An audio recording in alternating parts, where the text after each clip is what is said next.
para começar o Você Bonita desta quarta-feira, vamos ao que interessa. A gente está abrindo hoje uma série de dietas. Então a gente sabe que existem aí a dieta do Mediterrâneo, a dieta da lua, não sei se a gente vai falar dessa dieta, mas que existe, existe. Dieta da sopa e hoje nós vamos falar da dieta da proteína. O que será que essa dieta tem de benefícios, mas será que a gente pode fazê-la por muito tempo? Que problemas pode trazer para a nossa saúde? Ou será que não tem problema nenhum? A gente vai saber tudo isso com o fisiologista e nutricionista, mais uma vez, Dr. Ricardo Zanotto. Seja bem-vindo. Tudo bom? Tudo jóia. Boa tarde. Obrigada mais uma vez por estar aqui. Eu que agradeço. A gente adora as aulas do Dr. Ricardo. Toda quarta-feira, então, você estará aqui para a gente dar continuidade a essa nossa série de dietas. Para todo mundo tirar dúvida, para a gente não errar mais, né? Perfeito. Hoje, essa é a ideia. Dieta da proteína. Eu já amei tudo que você trouxe. Você montou de uma maneira brilhante. Ele trouxe aqui, gente, opções para o café da manhã, para o lanche da manhã, para o almoço, para o lanche da tarde, para o jantar e para a ceia. Ou seja, não tem como errar. Vamos começar do início, então. O que é a dieta da proteína? Vamos lá, Carol. É o seguinte, essa dieta de proteína ela é uma dieta que é muito famosa. Ela até fez muito burburinho no final até da década de 90, né? Quando surgiu a dieta do Dr. Watkins, né? E aí várias pessoas começaram a fazer variações de dieta. O Di Pasquale chamou de dieta metabólica, o Duchenne fez uma dieta que ele também não privava de gorduras, mas usava gorduras que eram mais, não tão prejudiciais. Então assim, existe uma série de variações de dieta de proteína. A nossa ideia hoje é falar da dieta quase que exclusiva de proteína. Da base mesmo. Da base dela, tá? O que é a tal da dieta de proteína? Como o próprio nome diz, a dieta da proteína ela é uma dieta onde você tem um consumo praticamente de proteínas e gorduras e você faz a exclusão de quem? Dos carboidratos. Só que para se entender esse tipo de dieta, é importante a gente entender um pouquinho da questão bioquímica até do nosso organismo para que se saiba como que esse carboidrato muitas vezes ele é caracterizado como um vilão, né? Porque muita gente tem um conceito assim, o carboidrato que faz engordar. Na verdade não é bem o carboidrato que faz engordar, né? Existe todo um contexto calórico, uma ingestão diária total. Mas como que funciona o nosso metabolismo de forma geral? Os carboidratos, por que eles ganham tanta fama? O carboidrato no nosso organismo, o nosso corpo, ele guarda pouco carboidrato, por incrível que pareça. Muito pouco. Sabia, pensei que guardava tudo. Imagina, para você ter uma ideia, o ser humano, um homem adulto de 70, 80 quilos, ele vai guardar no máximo de 400 a 500 gramas de carboidrato. Ou seja, é um tipo de macronutriente que, como a gente guarda pouco, obrigatoriamente você acaba tendo que ingerir diariamente. Você tem que repor, tá? A forma que esse carboidrato é guardado nas nossas células, ele recebe um nome chamado de glicogênio. E onde que ele se armazena? Principalmente no fígado e na nossa musculatura, tá? E existe uma regrinha que é química mesmo, né? Como a glicose é higroscópica, ela absorve umidade. É fácil de perceber isso quando você deixa, por exemplo, um pote de frutose aberto, no outro dia ela está melada, né? Porque ela absorve umidade. Então, cada grama de glicose que a gente armazena no nosso corpo, a gente guarda em torno de 3 ml ali de água também. Então, o carboidrato, toda vez que ele é armazenado, ele guarda água dentro da célula também. Então não é que a pessoa às vezes ganha mais peso, mas ela vai sentir um inchaço. Ela acaba absorvendo. Exatamente. O carboidrato é uma regrinha bioquímica que ele guarda a água para ser armazenado. Não tem como. E aí entra em ação a dieta da proteína. O que a dieta da proteína faz? Ela simplesmente execra o carboidrato das suas refeições. Não pode comer nada de carboidrato. A ideia básica é essa, vamos zerar o carboidrato, tá? Classicamente se falam em torno de 66% de gordura, 33% de proteína e até 1% de carboidrato só. Então você zera. Quando você zera esse carboidrato da dieta, o carboidrato ele é a fonte primária de energia do corpo. Então qual energia que o nosso corpo usa primeiro mesmo? O carbo. Só que eu zerei ele. Então, os estoques lá do meu glicogênio que estava guardado, o que vai acontecer? Eles vão começar a ser gastos, tá? Esse término, esse esgotamento, ele leva geralmente em torno de 48 horas, algumas pessoas até 72 horas. Nesse quadro, quando esse carboidrato é totalmente exaurido do seu organismo, quando ele é zerado do seu corpo, o corpo faz uma manobra. Para quê? Para ter energia. Afinal, caso contrário, ninguém ficaria 3 dias sem comer carne e iria morrer. A gente não conseguiria fazer nada. Nada. E aí, o que o corpo faz? Na verdade, a gente tem que agradecer ao grande laboratório do nosso organismo, que é o fígado. Então, o fígado, ele começa a usar uma estratégia. Bom, acabou o carbo. O carbo zerou. O que eu vou fazer? Eu vou começar a utilizar as minhas reservas de energia. Então, ainda na hierarquia de utilização de energia, o meu organismo agora começa a usar quem? As gordurinhas. E aí, o que o corpo faz? Ele começa a degradar as gorduras, tá? E um metabólito da gordura é uma molécula que é muito conhecida aí na fisiologia, chamada acetil-CoA. Então, o corpo começa a quebrar a gordura, né, as moléculas grandes, e começa a formar um monte de acetil-CoA. Acontece que boa parte dessa molécula que foi produzida pelo fígado, né, a tal da acetil-CoA, geralmente ela é utilizada num outro ciclo de energia do nosso organismo chamado ciclo de Krebs, ou ciclo de ácido cítrico, né, bastante conhecido aí para os estudantes da área de saúde. E essa molécula agora, ela precisa de um substrato para entrar nesse ciclo, chamado oxaloacetato. Um nome meio feio, mas não vou nem discutir. Pula ele. Acontece que como esse substrato, ele também depende de carboidrato, ele começa a desviar o metabolismo dessa gordura e finalmente o nosso organismo, como ele não consegue usar esse ciclo de Krebs, ele começa a aumentar a produção do que nós chamamos de cetonas. Tá? Os famosos, entre aspas, né? Porque eu falo que é o famoso desconhecido, os corpos cetônicos. E isso é bom ou isso é ruim? Então, vamos lá. Quem são os corpos cetônicos? São três, não são nem partículas, porque eles são solúveis em água, né? Que é o acetoacetato, o hidroxibutirato e a acetona. Não confunda com aquela da mão, tá? Não, é do nosso organismo. Do nosso organismo. Acontece que esses corpos cetônicos, tá? Quando o nosso organismo, então, não consegue usar o ciclo de Krebs, o fígado começa a disponibilizar ele para a corrente sanguínea. E na corrente sanguínea, nós temos alguns tecidos que são importantes, que acabam utilizando ele como fonte de energia, como o próprio coração. O coração realmente utiliza bastante corpo cetônico como forma de energia, e o nosso cérebro também. Por quê? Há na literatura todo um consenso de que a energia do nosso neurônio basicamente é a glicose, de fato é. Mas quando começa a faltar a glicose, porque eu tirei da dieta, o cérebro se adapta a usar esses corpos cetônicos como fonte de energia. E funciona normalmente. Por isso que essa dieta, muitas vezes, ela também é conhecida como dieta cetônica.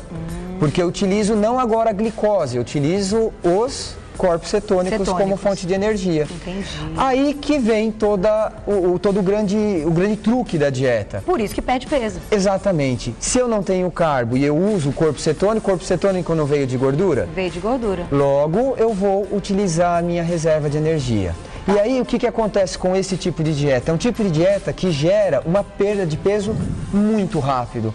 Para se ter uma ideia, um cardápio como esse, se ele for seguido, né, rigorosamente aí, em torno de 10 dias, mais ou menos, é possível se perder em torno de 8 quilos, 4, quase 5 quilos por semana. Caramba! É uma dieta muito severa. Tá? Mas tem um resultado na perda de peso significativo. Fantástico. O resultado da perda de peso, ele é muito significativo. Agora, algumas coisas a gente tem que deixar claro, né?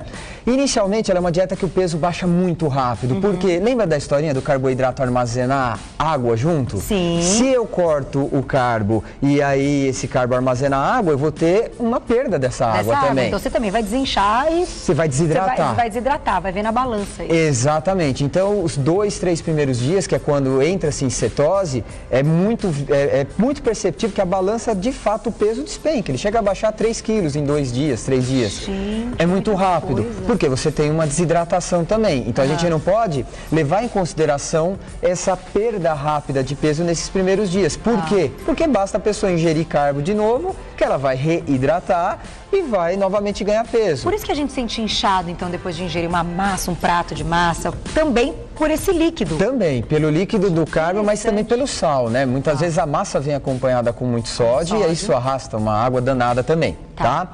Então, essa é a base da dieta. Eu não tenho carbo, se eu não tenho carbo, meu organismo vai ter que usar uma via alternativa, que é a gordura para gerar energia. Para gerar energia. Agora, me explica uma coisinha. Até quanto tempo a gente pode seguir essa dieta da proteína, que ela vai ter um resultado legal e não vai prejudicar a saúde? Porque pro resto da vida pode comprometer alguns órgãos, né? Sim, acontece o seguinte, toda dieta de proteína, quando ela é uma dieta de proteína exclusiva, tá? Ela é um tipo de dieta que a gente tem que tomar muitos cuidados. O primeiro dele, você pode olhar na mesa, não tem fruta. Não tem, porque a fruta é carboidrato. A fruta é um carboidrato, Legumes também. Legume, carboidrato, o legume é carboidrato, as frutas são carboidratos, o suco da fruta é carboidrato.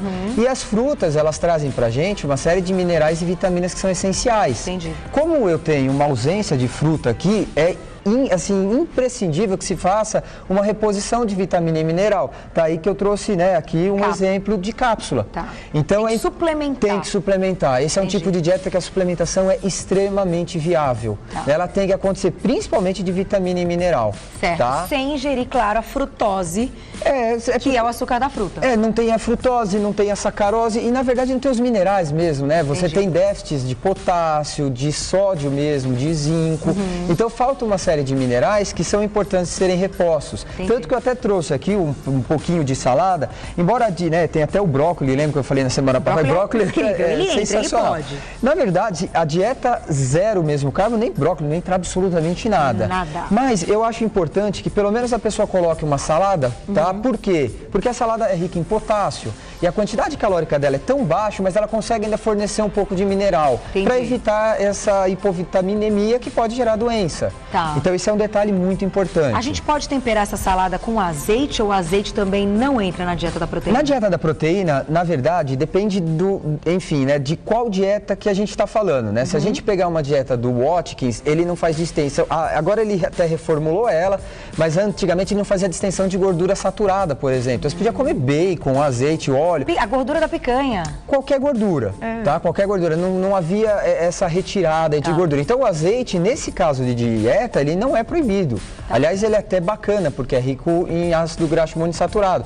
Bacana pra cama, deve-se usar o azeite, né? Não é uma dieta só exclusiva de proteína, também tem gordura. A gordura é importante para poder realmente gerar essa energia. Senão não vai ter nem o carboidrato, nem a gordura, aí não tem como aí vai dar problema. Dá para fazer atividade física? Quem malha pode fazer uma dieta dessa ou vai se sentir fraco? Porque eu acho que a primeira coisa que a gente nota quando a gente tirou o carboidrato, mesmo que o organismo se readapte e faça esse ciclo que você explicou, eu já ouvi muita gente que faz a dieta da proteína se queixar de cansaço, de fadiga, né? O que acontece? A fonte primária de qualquer tipo de atividade física, né, com exceção assim, das de longuíssima duração, ou as de longa duração, ela é a glicose.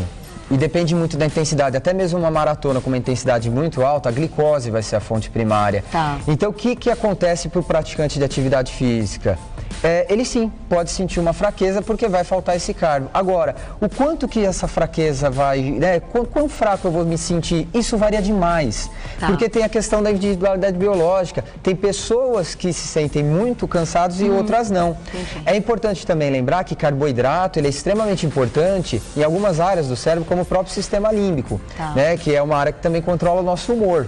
Então, é muito comum na dieta de proteína, nos primeiros dias, o humor vai embora. Quem já fez dieta de proteína aqui? O humor vai embora. Ninguém fez ainda? Você já fez? E aí, deu mau humor?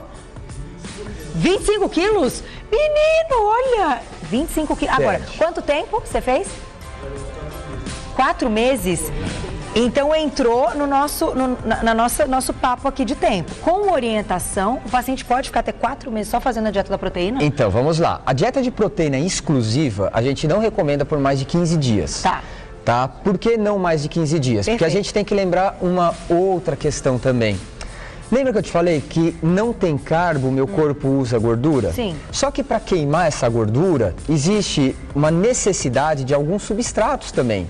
Entre eles, quando falta o carbo, o que meu fígado faz? Existe um processo no fígado chamado transaminação.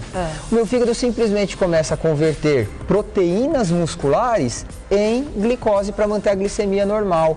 Então você pode entrar num quadro catabólico. E aí você vai ter perda de gordura? Vai, mas você também perde massa magra. E aí isso é péssimo. É péssimo, porque entra naquela outra história do metabolismo. O metabolismo pode lentificar. Então, quando você tem uma lentificação de metabolismo, isso não é interessante. Então, a dieta de proteína exclusiva é interessante não passar de 15 dias. E aí, o que se faz? As adaptações à dieta. Por exemplo, o Watkins, ele usa fases de dieta. Então, por exemplo, os primeiros 15 dias ele tira todo o carbo. Depois ele coloca em torno de 10% de carboidrato ao longo do dia. Só que eu tiro todos os refinados, eu começo a entrar com os integrais. Então você vai acrescentando carboidratos integrais que tem índice glicêmico mais baixo, tá? Para continuar evitando o quê? A insulina elevada, que é um hormônio extremamente anabólico. Olha, então, tem que ter acompanhamento. É um tipo de dieta que é bastante eficaz em relação à perda de peso, mas é muito importante que se acompanhe essa dieta, né? Como o nosso amigo falou, pô, eu fiz 4 meses, só que certamente com um período de tempo houve uma inclusão de determinados tipos de carboidrato ao longo do tempo. Outra coisa que é muito importante da gente falar, Carol, todo o metabolismo de proteína, ele se faz lá no nosso fígado, tá? E quando você entra nesse quadro de uma dieta cetogênica por longo prazo, um dos produtos dessa proteína é a amônia. Né? Então, assim, quando a gente metaboliza o aminoácido, eu libero um pouco de amônia que depois ela vai ser transformada, convertida em ureia. Essa ureia, ela é eliminada pelos nossos rins, só que ela depende muito para ser eliminada de água. Então, uma coisa que não pode faltar em hipótese alguma numa dieta como essa, água. Tá? Muita água. Então vai ser mais exigido, ele vai trabalhar mais. Ele vai ser muito exigido, não só o seu rim como o teu fígado, tá? Você vai ter uma sobrecarga muito grande, tanto no fígado quanto no seu rim. Aí a gente já começa com algumas restrições que são importantes da gente conversar. Por exemplo, pacientes com problemas renais sérios. O paciente que tem problema renal crônico, a gente evita esse tipo de dieta. Porque pode piorar mesmo, na verdade, acelerar essa atividade renal, mas a pessoa tem um rim que é débil, né? Que está debilitado. Então, é um tipo de dieta que a gente procura evitar. É um tipo de dieta também que, por exemplo, um diabético descompensado, super proibida. Descompensado, aquele diabético que não se cuida. Mesmo tirando o carboidrato? Exatamente, e aí é até legal você falar disso, né? Ué, mas pô, o cara é diabético, não pode com carbo, por que não é recomendada? Acontece o seguinte, o sujeito que é diabético, ele tem uma incapacidade, uma dificuldade de usar já a energia advinda dos carboidratos, porque ele não consegue captar a glicose para dentro do músculo. Quando ele não faz isso, Carol, o que ele já de praxe ele utiliza como fonte de energia? Gordura. Então ele mantém a glicemia alta e ele acaba usando gordura. Tanto que se você pegar um diabético tipo 1, né, que não é controlado, ele é magérrimo. Ele tem quadros até de caquexia. Ele não é gordinho. Nós estamos falando do tipo 1, aquele que é insulino dependente, que tem que tomar insulina todo dia. Quando ele descompensa, ele fica muito magrinho, né? Porque ele já entra em acidose. Ele não consegue usar naturalmente, é uma adaptação do metabolismo. Eu não consigo usar a glicose. Se ele para de comer o carboidrato, só come a proteína, ele vai aumentar ainda mais esse ciclo. Perfeito. E é aí que tem o problema. Por quê? Um nível assim adequado, a gente pode até chamar de anormal, mas aceitável, né? Dessas cetonas, né, no nosso organismo para ser utilizado com fonte de energia, tudo bem. O problema do diabético é que como ele já não usa de forma alguma a glicose, você aumenta ainda a proteína e gordura, ele pode entrar num quadro que nós chamamos de acidose metabólica. Qual o problema da acidose metabólica? E aí, assim, é quando você tem um nível exageradíssimo, tá, desses ácidos no sangue. O problema é que ela pode ter alteração do pH do nosso sangue. E esse pH pode... É um monte de detalhe. E esse pH reduzido, ele pode sim induzir até coma e morte. Então, um diabético... Principalmente os descompensados, tá? Não podem fazer essa dieta. Não é interessante, de forma alguma. Chegou uma pergunta muito legal da Simone. Simone, um beijo pra você, obrigada, eu achei super bacana. Bom dia, Carol, parabéns pelo programa, muito lindo e informativo. Obrigada pelo carinho. Estou amamentando, eu posso fazer essa dieta da proteína? E aí? Não de forma alguma. Período de amamentar... para as grávidas também? Não pode. De forma alguma. Na verdade, no período de amamentação, há até uma necessidade de ingestão calórica maior. E é importante que venha mesmo o carboidrato, porque o leite da mãe é rico em lactose, que é um carboidrato, é o açúcar. Se ela não comer, vai inclusive prejudicar a produção do leite. Vai, demais. Na verdade, ela pode até cessar essa produção de leite. Então, de forma alguma, nem gestante, nem quem está amamentando. Perfeito. Então, vamos fazer o seguinte... Já, doutor Ricardo Zanotto vai voltar, porque a gente vai falar em detalhes, como vocês viram aqui, as opções, que ele trouxe várias opções. Então, não tem aquela coisa, eu não gosto disso, eu não gosto daquilo. Tem opção para todo mundo, até para a dieta durante esses 10, 15 dias, como você disse, que é o limite. A pessoa não enjoar, né? Tem que ir trocando mesmo, senão a gente sabe que enjoa e aí a gente desiste de tudo no meio do caminho e essa não é a intenção. Então, já ele volta, a gente vai tirar mais dúvidas, vai mandando, pode mandar no Twitter que eu vou fazer as perguntas para ele e a gente vai colocar aqui refeição por refeição, o que a gente pode e o que a gente não pode. Mas já deu para entender que é uma dieta interessante, uma dieta que tem um resultado legal, porém com orientação, com muito cuidado, num tempo limite, certo? Perfeito, Carol. Eu vou passar só o site, nesse primeiro momento, do Dr. Ricardo Zanotto, que é o www.nutriu.com.br. Nutriu.com.br. e ele já volta. Muito obrigada. Eu que agradeço.